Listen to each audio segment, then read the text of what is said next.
Peruvian President Pedro Castillo is set to meet with political leaders of the country this Monday in order to seek dialogue and political stability prior to discussion in Congress of a motion for his impeachment.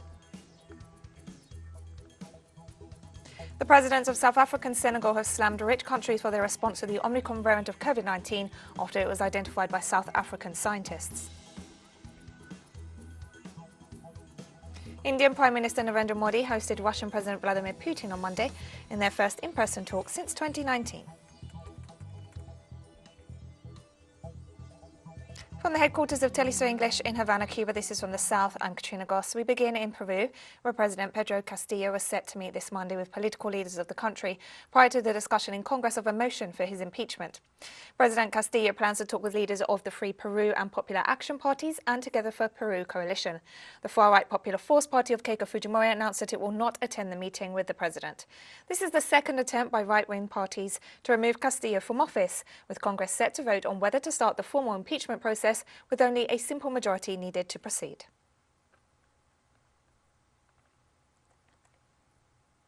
In Bolivia, relatives of victims of the de facto government's violent repression have begun a hunger strike to demand justice. 2 years after the Sencata and Sacaba massacres, victims of the violence unleashed as part of the coup against Evo Morales are demanding that the comprehensive reparation program be implemented and calling on the authorities to initiate a census of victims. They're also demanding the judicial system prosecute the masterminds of the massacres, which left at least 37 dead and 500 wounded.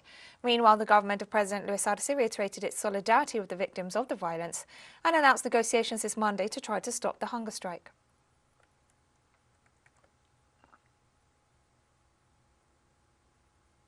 In Brazil, the far-right government of Jair Bolsonaro has eliminated the social water program that benefited semi-arid rural areas of the country.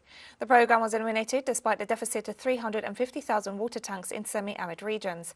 The program was already threatened by a lack of compliance, supposedly due to the pandemic. The social water program for semi-arid rural areas in Brazil was promoted by former President Luis Inácio Lula da Silva to combat drought and continued by his successor Dilma Rousseff. By 2014, Workers' Party state governors had met the initial goal of building 1 million water cisterns. Chilean presidential candidate Gabriel Boric is leading the polls ahead of the December 19th second-round vote. With only 2 weeks to go before the new president of Chile is elected, the leader of the Apruebo Dignidad coalition, Gabriel Boric, is the favourite against far-right José Antonio Cast of the Christian Social Front. In the latest poll on voting intention by Plaza Pública Cadem, Boric is given an advantage of 5 points, with 40% of the vote against 35% for Cast. Meanwhile, another poll by Tu Influyes and Pulso Ciudadano gives the leftist candidate a lead of over 10 points. More than 15 million Chileans are called to cast their ballots on December 19th to choose between candidates representing two different models for the country, one committed to change and the other anchored in Augusto Pinochet's dictatorship. In Venezuela, the Great Patriotic Poll Coalition announced its candidate for governor of the state of Barinas, where elections are to be repeated due to the disqualification of opposition candidate Freddy Supalano under investigation for corruption. We have decided to launch for the governorship of Barinas a proven, honest, capable and courageous man, Comrade Jorge Arreaza Montserrat, the next governor of Barinas. And Jorge Arreaza, running for governor of Barinas State for the United Socialist Party of Venezuela, said he will govern by listening to the people. I will govern following the will of the people of Barinas. We're not going to isolate ourselves in an office. In an office with air conditioner, we will be working with the people, listening and solving all the problems that may arise, all the weaknesses that we may find along the way, for the men and women of a countryside, the producers, to the workers, conscience, strategic, patience. In the meantime, the opposition Democratic Unity Roundtable Coalition announced its candidate for governor of the state of Barinas for the January 2022 elections, Aurora Silva de Supalano, wife of disqualified opposition candidate Freddy Supalano. The information was made public on Saturday in an act carried out in the capital of the state by opposition parties. The electoral chamber of the Supreme Court of Justice ordered the suspension of the counting of the votes cast in the November 21st election in Barinas State, and a new election was called for January 19th, as it ruled that opposition candidate Freddy Supalano should not have been on the ballot because he had been disqualified over an administrative sanction imposed previously in the context of investigations for acts of corruption stemming from his work as a legislator between 2015 and 2020. And we'll be right back after this very short break. Don't go away.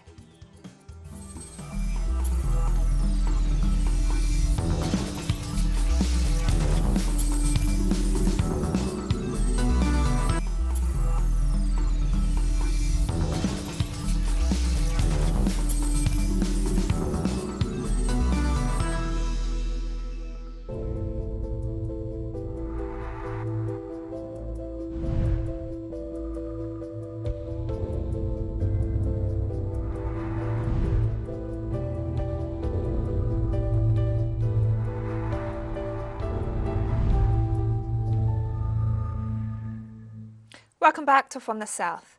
The presidents of South Africa and Senegal have slammed rich countries for their response to the Omicron variant of COVID-19 after it was identified by South African scientists. During the opening of the 7th edition of the Dakar International Forum on Peace and Security in Africa, South African President Cyril Ramaphosa and Senegalese President Macky Sall warned that the response of rich countries to ban travel from southern African nations could serve to deter countries from being transparent about the emergence of new strains of the virus. President Ramaphosa also called on people to get vaccinated as his nation sees a surge in cases. So far, 14.8 million people have been fully vaccinated in South Africa, or around a quarter of the country's population. Seeking to overcome vaccine hesitancy, the authorities have opened up pop-up sites offering jabs at shopping malls, bus stations, airports, churches and recreation centres.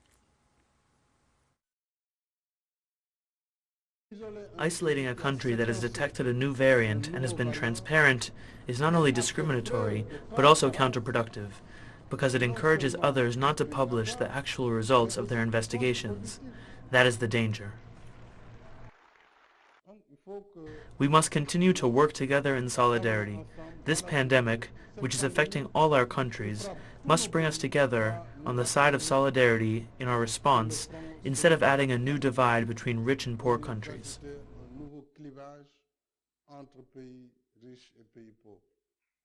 Is that when South African scientists discovered, as President Macky Sall was saying, Omicron, the new variant, they immediately took on the responsibility of informing the world, the entire world, that a new variant has come through. And what is the result? The northern countries impose a ban to punish the excellence that comes from Africa. They basically say, we will not allow you to travel around. But lo and behold, Omicron is spreading all over the world. The Omicron variant of the coronavirus is now spreading through Latin America. As of Sunday, Mexico, Brazil, Peru and Chile have confirmed their first cases of the new strain. In view of the detection of these cases, the governments of several countries in the region, such as Peru and Argentina, announced recently the suspension of direct flights from 7 African nations. Meanwhile, the Chilean government announced the suspension of land crossings that were to be reopened this week at the borders with Peru, Argentina and Bolivia. The Pan American Health Organization informed that it's analyzing the situation and made a call on authorities to pay attention to the increase in infections and the low vaccination rate in some countries of the region.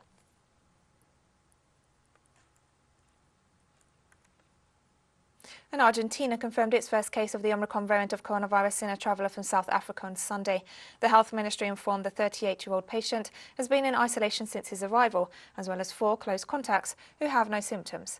The patient had attended a work event in South Africa and returned to Argentina on November 30th. He's fully vaccinated and had COVID-19 last March. Before the flight to Argentina and once he landed, he underwent a PCR test which was negative in both cases.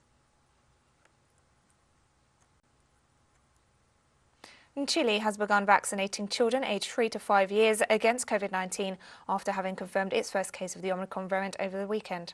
The country is also moving ahead with inoculating adults with the 3rd or booster dose, which has already been administered to 8.9 million people. Until now, children in the country have been vaccinated from the age of 6.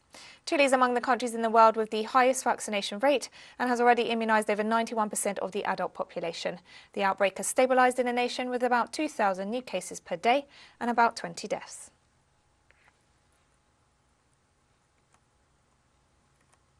More than 2,000 COVID-19 cases per day were reported in Mexico in the last week, representing an increase of 10% compared to the average recorded 2 weeks ago. Data from Johns Hopkins University reveals that COVID-19 related deaths have increased by 1%. Since the beginning of the pandemic, at least 1 in every 33 Mexicans has been infected, for a total of more than 3 million confirmed cases. August was the month of the highest average case numbers, while January was the month of the highest average daily death toll in the country. According to government officials, so far 86% of the population has received at least 1 dose of the vaccine against COVID-19. As of Monday, the United States government has resumed the Remain in Mexico program, a controversial anti-immigrant measure adopted by the Trump administration. The policy, which has been criticized by human rights organizations, obliges asylum seekers to remain in Mexico while their cases are being resolved in U.S. courts. According to authorities, those seeking asylum in the U.S. will be returned to Mexico through 7 ports of entry along the common border. The policy exposes vulnerable people to long waits for a decision in areas where they are subject to abuse by criminal groups. In addition, the Biden administration has upheld a policy that means it can expedite deportations. Between October 2020 and June 2021, the U.S. Customs and Border Protection Agency deported almost 752 expulsions at the southern border under Title 42, a policy that Trump activated on the grounds of the COVID-19 pandemic and that Biden continues.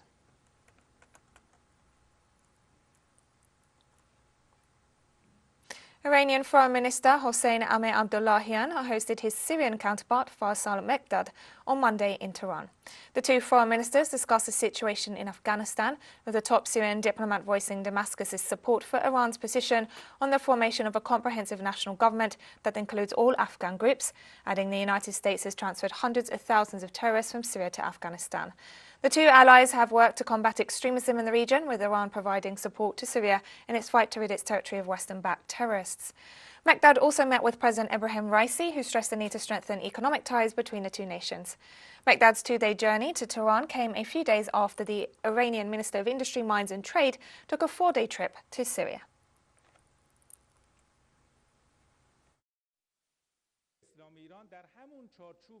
Iran does not confirm any news about 90% enrichment. This is a lie. We were present at the negotiating table in good faith, but at the same time we will not follow Plan B. Iran is pursuing 20% enrichment within the framework of the NPT, as announced to the IAEA. We do not consider the interim agreement as a good one for our country. The agreement must be comprehensive. There must be an agreement so that Iran and the people can enjoy tangible economic benefits and the complete lifting of sanctions.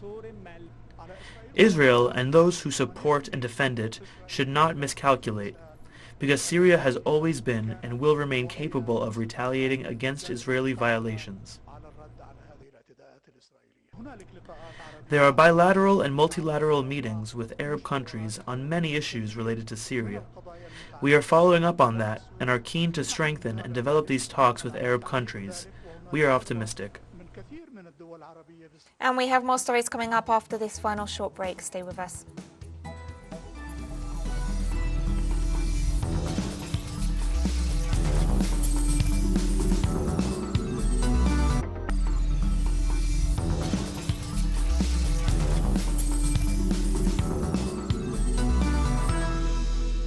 Welcome back to From the South.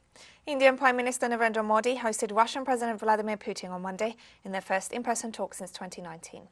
The two leaders and their foreign ministers met in New Delhi, where the talks addressed important issues like the situation in Afghanistan, which is creating broader implications for the region, terrorism and extremism, and the COVID-19 pandemic. Putin's visit seeks to strengthen bilateral relations between the two nations in energy, economic and military matters, as well as commercial exchange. Several trade and defence agreements were signed as part of the visit.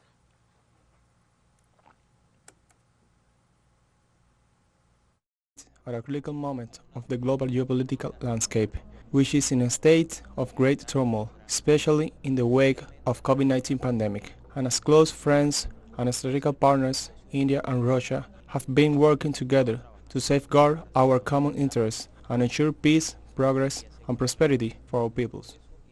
We meet at a A Myanmar court on Monday found ousted leader Aung San Suu Kyi guilty of charges including inciting public unrest and sentenced her to 4 years in prison. Monday's ruling is the first in a series of verdicts that could keep the 76-year-old Nobel laureate detained for the rest of her life. Later on Monday, state television announced that junta chief Min Aung Hlaing would reduce Suu Kyi's sentence by 2 years and keep her detained in her current undisclosed location rather than moving her to a prison. The reduction does not substantially change her fate, as she continues to face more serious charges with potential life sentences. Suu Kyi was ousted from power and detained by the military in February, sparking protests and international condemnation. The European Union has extended sanctions imposed on China for alleged human rights violations for 1 year, a measure condemned by Beijing. The sanctions, which will take effect from December 8th, include 4 entities and 14 individuals and are justified by the European bloc by alleged human rights violations in the Xinjiang Uyghur Autonomous Region of the country. Chinese authorities rejected the extension of the sanctions and stressed that they are rooted in lies and misinformation, which respond to an agenda promoted by the United States government as part of its attacks on China and the One China principle.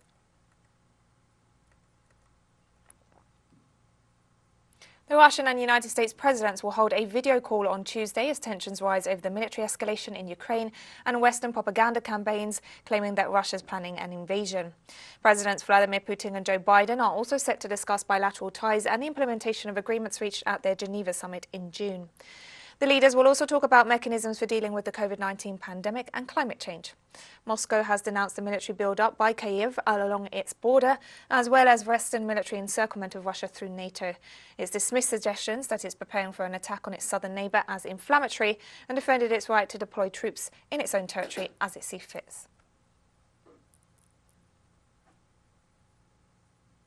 Afghanistan's Taliban government reported on Monday that there are still thousands of internally displaced persons in Kabul and requested urgent humanitarian aid. The report was released by the Ministry of Refugees and Repatriation, which pointed out that there are many problems in the country due to insufficient aid, and also stressed that the international community has not fulfilled its commitments to the fullest. Meanwhile, internally displaced persons complained that their concerns are not being adequately addressed, and that many of them have been stranded in Kabul since mid-August, when the Taliban returned to power. The government has so far managed to return 4,000 families to their homes in different provinces of the country.